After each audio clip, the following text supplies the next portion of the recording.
Sí, jo sóc de Canals, d'un barri de les afores que es diu popularment el de les cases barates.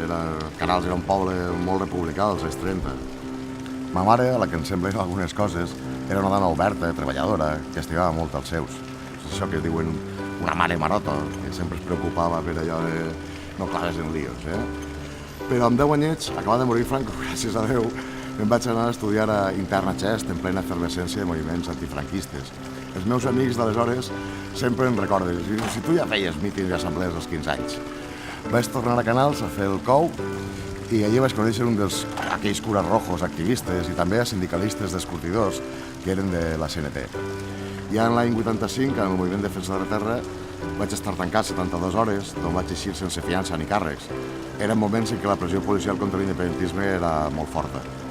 Després, amb 17 anys, vaig vindre a València a estudiar Geografia i Història i varen promoure el Bloc d'Estudiants Agermanats, un sindicat estudiantil majoritari fins ara.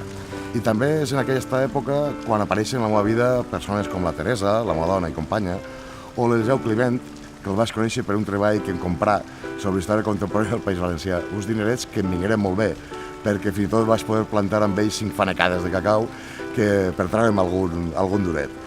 L'Eliseu va acabar oferint ordenar un muntó de papers que al final foren l'arxiu més important dels moviments polítics i socials del País Valencià en la clandestinitat del franquisme i avui forma part de l'arxiu de la memòria.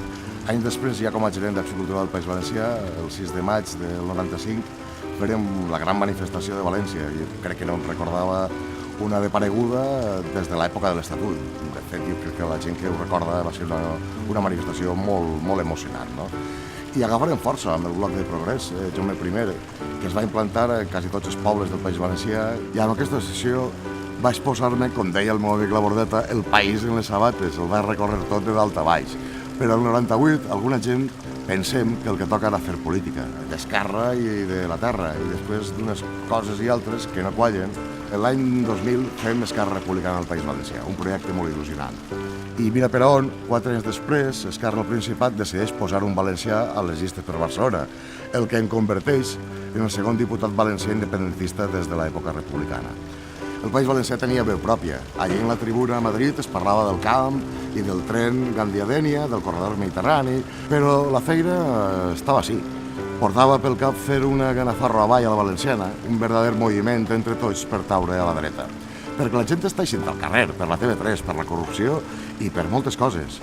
I malgrat tot no hi ha percepció de canvi. La dreta està còmoda amb l'oposició que té a les Corts.